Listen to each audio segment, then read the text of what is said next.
What do we know about the spirit world? Not a whole lot, but the Bible doesn't really cover too much of the spirit world. It alludes to it, it goes back and forth about it. But to understand the spirit world, we need to go to the books of Enoch. Now, who was Enoch? Enoch was the seventh generation from Adam. His son was Methuselah, who was the oldest person described in the Bible, living 969 years. His Methuselah's son would be Lamech, and Lamech's son is Noah. Noah of the flood, of course. Okay, so a little bit about Enoch. Enoch was taken up into heaven. He's referenced in Genesis as one of two people that never died. He was taken up. Him and Elijah were both taken up. They never died. So, but Enoch's, the books of Enoch come from Enoch. Enoch took a visit to to heaven and was shown around, shown different things, and actually got involved in things. Um, when the fallen angels came, which Enoch describes as watchers, he describes angels as watchers. They watch us, they watch every movement. Um, when Enoch was in heaven, he got involved with the fallen angels. They had come to him. The leader of the fallen angels was a guy by the name, or I should say, an angel by the name of Semjaza, or it's sometimes said Semlaza.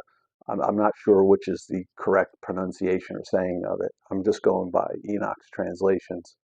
Um, when the angels, a third of the angels had fallen.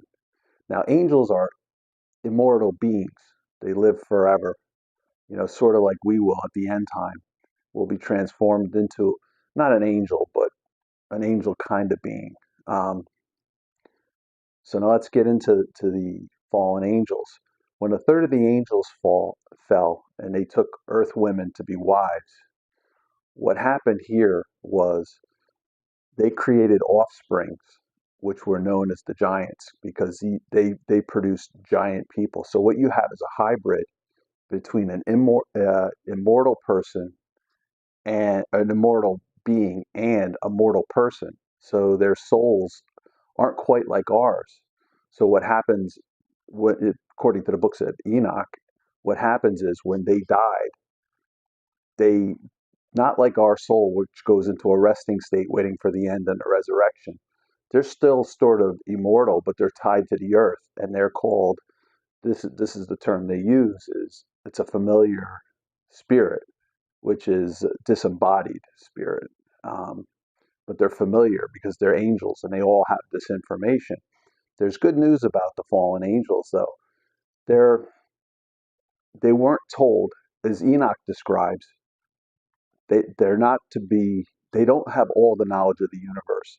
They know a lot of the hacks, the life hacks, and things like that. And this guy Semjeza, I keep saying guy, but it's an angel. This fallen angel who's the leader, Semjeza, he taught the earthlings how to make swords, ornaments, bracelets, these kind of things. He taught them spells and enchantments to make things happen.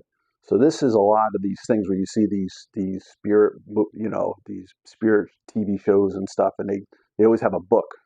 Well, that's where it comes from. It comes from all of this.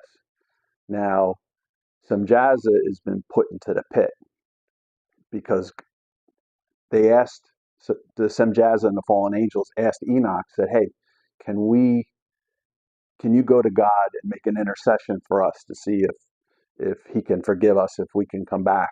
And God flat out refused it, and Enoch had to tell them that no. God said no. What you did was beyond. So you're going to be. So basically, all the fallen angels were going to be sent to the pit, but the bad ones, like Semjeza, he's already in the pit. The bad ones, the leaders, the ringleaders, they're all in the pit. And if you're too bad of a spirit, you'll get sent to the pit. That's why you see all these exchanges, you know, between Jesus and these people that have spirits in them, that were demons, had demons in them. All the demons said similar things. Matthew 8:29. And behold, they cried out, saying, "What have we to do with you, Jesus, thou Son of God? Art thou come hither to torment us before our time?" So now, how does the spirit world work? if these are dismembered spirits, they're familiar spirits, and what one spirit knows, all the spirits know, because they can trade this information via back channel. So all this information that shoots about is all from one watcher, as Enoch calls them.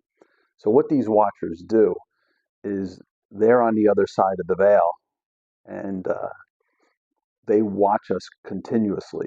They're always in earshot of us. So anything that you say, they pick up. So that's why God forbids us to see like fortune tellers and mediums and things like that, to contact the dead, because you will get the right information, but you're making contact to a demon who is desperately trying to make a connection with you. That's why all this stuff about images and false idols and these sort of things, because they say behind every idol is a demon who's trying to communicate with you. So you're not talking to anything, you're talking to a demon, and they're trying to get into you. So this is the whole problem with the demonology and everything that you say, and God forbids us. As you see in Leviticus, we're forbidden to contact these spirits in any way. Leviticus 19:31, regard not them that have familiar spirits, neither seek after wizards to be defiled by them. I am the Lord your God. Now, I just want to backtrack a little bit about the veil. There's a veil between us and the spirit world, and this is done so that we don't burn up, because we can't be in the same plane as God, because we'll burn up. That's why in the temple they put a veil, a physical veil. And if you remember when Moses went up into the mountain, he when he came down, his face glowed so white. That was from the energy of God. And if you remember, Aaron was told, because Aaron had to go for the Day of Atonement into where the ark was, so he was inside the veil. He had to go once a year and drop blood on the mercy seat, for their atonement. And God told him to have bells on the hems of his clothes, because any false move and he's dead. So if he screws up any little bit.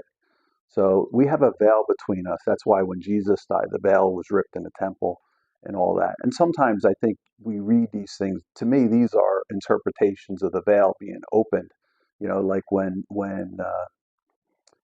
John the Baptist baptized Jesus, they said the earth, the sky opened, and they heard the voice. My son. And these are the things that the veil protects us from.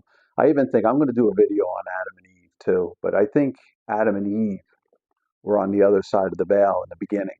And then when they fell, God put up a perimeter around it and kicked them out of the Garden of Eden and put a perimeter of fire. And I think, in my mind, that's the beginning of the veil, because Adam and Eve can no longer be, in contact, because Adam and Eve would walk through the garden and God would walk through the garden and communicate with them. So I think that's where I'm going to go with that. All right, now let's see if I can put this into our practical reality. Okay, so let's keep going. How does this affect us? What's the bottom line to us? Okay, I'm going to draw some strange conclusions here, but you take of it with what you will. If you look at the fallen angels and all that they did, and you see how they have hacks and they're behind the scenes sort of, and when one knows, they all know, because they're familiar spirits. That's the term, familiar spirits. They all know one another and what's going on. When one knows, everybody knows. What does that sound strangely like? Yeah, the internet, right? When it's out there, everybody knows. If I slip on my stoop, they're laughing at it in Russia on videos. So that's familiar spirit right there. That's it in a nutshell. So okay, let's move on from that. Now, what do we need to know as people is not to engage in any kind of idols. No idols. That's why the second commandment is no idols. Because that's the key. Now, if you looked at my family video, which I suggest, if you look, the family unit is supposed to be protected by the Holy Spirit. So mother, father, children are protected by the Holy Spirit. the spirit world is after the children. So if you look now, I think we see an enormous number of children, with psychological issues. You know, they're suicidal, they're this and that. You remember the key to God told us life is in the blood. So the key to communicating with the demons is blood. That's why no blood. Blood's supposed to be poured out of our animals. We're not supposed to eat blood. All this. The life is in the blood. God told us this again and again. So that's why these demonistic sacrifices all require blood to make the connection. So now here I'm going to, no medical advice here, please. No medical advice. But there's a couple of different types of kids that I've noticed, that have psychological problems. Some are just suicidal. Some are depressed. Some of that I think might be food issues. Some of the chemicals they're feeding us intentionally, I think. But that could be that. But the kids specifically that lance themselves, they cut themselves, not to hurt themselves, but to let blood out. I think they're in communications with demons, like Jesus, would see these people. And if you look, when Elijah was on Mount Carmel and he was having his battle with the god Dagon, and they were talking about like which was the true God, and they put up the pit and all that with the sacrifice on it and the wood, and whatever God could burn the sacrifice was the true God. And they called, the priests all called on their fake God to do. But what did they start doing? They all started cutting themselves, and still nothing happened. And then the fire came down and Elijah won, and they killed all the fake priests. So what I'm trying to say is I think there's a connection there between people that cut themselves and demons. So they could be demon possessed. And we've broken down our family so much that we don't pray for our children, we don't guide our children. The Holy Spirit isn't controlling, not controlling, but comforting our children is what is the real word I'm looking for. So I think I'm going to end it here. This is the last in the theoretical things that I'm going to talk about. From now on, I'm going to start diving into things. I think the next one coming up, I'm going to do a parable, just to break it down. My philosophy is you can't understand the Old Testament or the New Testament unless you have a very good understanding of the Old Testament, the laws and everything. You'll see that in the next video. Thank you for watching. Hit the like button if you want to see if we can grab onto a couple more Christians who need this information, or maybe this information sparks other people to think.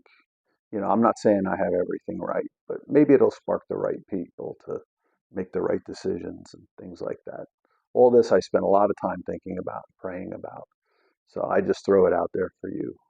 I'm just a person who sits in the pew with you.